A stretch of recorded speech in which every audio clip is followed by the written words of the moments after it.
అండి అందరికీ నమస్కారం. వెల్కమ్ బ్యాక్ టు గుడివాడ వంటలు. ఈరోజు మన కిచెన్లో రెసిపీ వచ్చేసి ఎంతో రుచికరమైన ఆరెంజ్ కేక్. పిల్లలే కాదండి, పెద్దలు కూడా భలే ఇష్టంగా తింటారు. ఒక్కసారి మీ ఇంట్లో ట్రై చేయండి. వీడియో నచ్చినట్టయితే గుడివాడ వంటలు ఎస్జీబీ వ్లాగ్స్ ఛానల్కి సబ్స్క్రైబ్ చేసుకోండి. కమలా పళ్ళని తీసుకొని శుభ్రంగా కడిగి కొంచెం పిల్ని గ్రేడ్ చేసి తీసుకుందాం. మరి ఎక్కువగా అవసరం లేదండి, కొద్దిగా గ్రేడ్ చేసి తీసుకుంటే సరిపోతుంది. మనం ఎక్కువగా కాకుండా ఒక టీ స్పూన్ గ్రేట్ చేసి తీసుకుంటే సరిపోతుంది. ఈ ఆరెంజ్ పండు కాస్త స్ట్రాంగ్గా ఉంటుంది కాబట్టి ఎక్కువగా కాకుండా ఒక టీ స్పూన్ గ్రేట్ చేసి తీసుకున్నాను. రెడీగా పక్కన పెట్టుకోండి. ఈ ఆరెంజ్ పళ్ళను కూడా కట్ చేసి తీసుకోండి. కట్ చేసుకున్నాక ఇప్పుడు మనం దీని జ్యూస్ని తీసేసుకుందాం. మీరు ఈ గింజల్ని తీసేసి మిక్సీ జార్లో వేసైనా గ్రైండ్ చేసి వేసుకొనైనా వాడుకోవచ్చు. ఈ జ్యూస్ను మనం ఈ కేకు తయారు చేసుకోవడానికి జ్యూసు ఒక కప్పు దాకా అవసరమవుతుంది. ఈ జ్యూస్ని గ్లాస్లోకి తీసుకుందాం. ఆరెంజ్ జ్యూస్ అవసరం అవుతుంది కాబట్టి దాన్ని బట్టి జ్యూసు తీసి పక్కన పెట్టుకోండి. జ్యూస్ రెడీ అయిపోయింది కదా. ఇప్పుడు మనం మిక్సీ జార్ తీసుకొని 3/4 కప్పు దాకా పంచదారను వేసుకొని మెత్తని పౌడర్ లాగా గ్రైండ్ చేయండి. మెత్తగా గ్రైండ్ చేసిన ఈ చక్కెర పొడిని మిక్సింగ్ బౌల్లో తీసేసుకోండి. ఇప్పుడు చక్కెర పొడిలోకి మనం గ్రేట్ చేసి పెట్టుకున్న ఈ ఆరెంజ్ పిల్ని ఈ చక్కెర పొడిలో కలిపేసుకోండి. ఇలా కలపడం ద్వారా దానిలో ఉన్న చేదు అనేది తెలియదు, ఫ్లేవరు బాగా తెలుస్తుంది. ఇప్పుడు 1/4 కప్పు ఆయిల్, అంటే ఎలాంటి ఫ్లేవర్ లేని ఆయిల్ని తీసుకోండి. కావాలంటే కరిగించిన బటర్నైనా తీసుకోవచ్చు. అలాగే ఇందులోకి ఒక 1/4 కప్పు దాకా పెరుగును వేసుకుందాం. పెరుగు వేశాక బాగా కలపండి. చిక్కటి సిల్కీ కన్సిస్టెన్సీ రావాలి. ఇప్పుడు దీంట్లో జల్లెడ్ని పెట్టి 1 కప్పు దాకా మైదా పిండిని తీసుకోండి.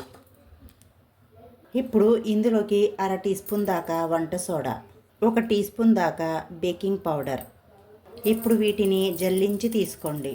ఇప్పుడు జల్లించాక విస్కర్తో రౌండ్గా తిప్పుతా ఒకే డైరెక్షన్లో కలుపుకోండి. ఇలా కలిపాక కన్సిస్టెన్సీకి సరిపడా ఆరెంజ్ జ్యూస్ని తీసుకుందాం. అంతా ఒకేసారి వేయకుండా కొంచెం కొంచెం వేస్తా కలుపుకోండి. మనకు కేక్ అనేది రిబ్బన్ కన్సిస్టెన్సీ రావాలి, అప్పుడు దాకా కలుపుకోండి. ఇక్కడైతే నేను ఆరెంజ్ జ్యూసు కప్పు కన్నా కాస్త ఒక 3/4 కప్పు దాకా అయితే తీసుకున్నాను ఫ్రెండ్స్. నాకు కప్పే పట్టింది. ఇదిగోండి మిగిలింది జ్యూసు. చూడండి, రిబ్బన్ కన్సిస్టెన్సీ వచ్చేసింది. మన కేక్ బ్యాటర్ రెడీ అయిపోయింది కదండి. ఇప్పుడు కేక్ తయారు చేసుకునే ఒక టిన్ని తీసుకొని కొద్దిగా నెయ్యిని వేసి బటర్ పేపర్ అప్లై చేయండి. మీ దగ్గర బటర్ పేపర్ లేకపోతే ఆయిల్ అప్లై చేశాక పొడి మైదాని డస్ట్ చేసి అప్పుడు ఈ కేక్ బ్యాటర్ని వేసుకోండి. ఇప్పుడు మనం కేక్ టిన్లో వేసేసుకుందాం. మీరు కావాలంటే దీన్ని కప్ కేక్స్కి అయినా చేసుకోవచ్చు. మీకు నచ్చిన ఏవైనా కొన్ని డ్రై ఫ్రూట్స్ని తీసుకోండి.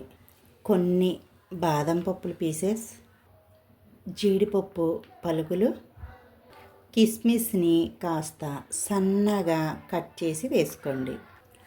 కొన్ని పుచ్చగింజలు ఉంటే వేసుకోండి, లేకపోతే స్కిప్ చేయొచ్చు.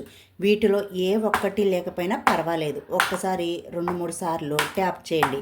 ఏవైనా ఎయిర్ బబుల్స్ ఉంటే సెట్ అయిపోతాయి. మరో పక్కన 10 నిమిషాల ముందే మందంగా ఉన్న గిన్నెను తీసుకొని లోపల స్టాండ్ పెట్టి 10 నిమిషాలు మీడియం మంట మీద పెట్టి వేడి చేయండి. ఇలా ఫ్రీ హీట్ చేశాక మనం తయారు చేసుకున్న ఈ కేక్ టిన్నుని చాలా నిదానంగా పెట్టేయండి. లోపల హీట్ అనేది అస్సలు బయటకు పోకుండా మంటను మీడియం ఫ్లేమ్లో పెట్టి ఒక 20 నుంచి 22 మినిట్స్ దాకా బేక్ చేయండి. 20 మినిట్స్ అయింది కదా ఫ్రెండ్స్. ఇప్పుడు మనం మూత తీసి చూసుకుందాం. ఒక్కసారి టూత్పిక్తో కానీ నైఫ్తో కానీ ఇలా లోపలి దాకా గుచ్చి చూడండి.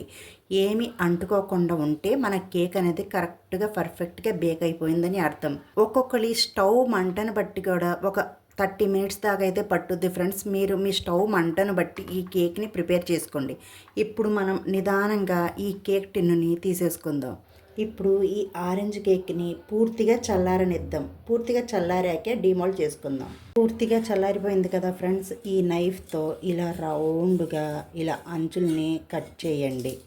మీకు ఈ రెసిపీ వీడియో నచ్చినట్టయితే మా వీడియోకి ఒక మంచి లైక్ చేయండి.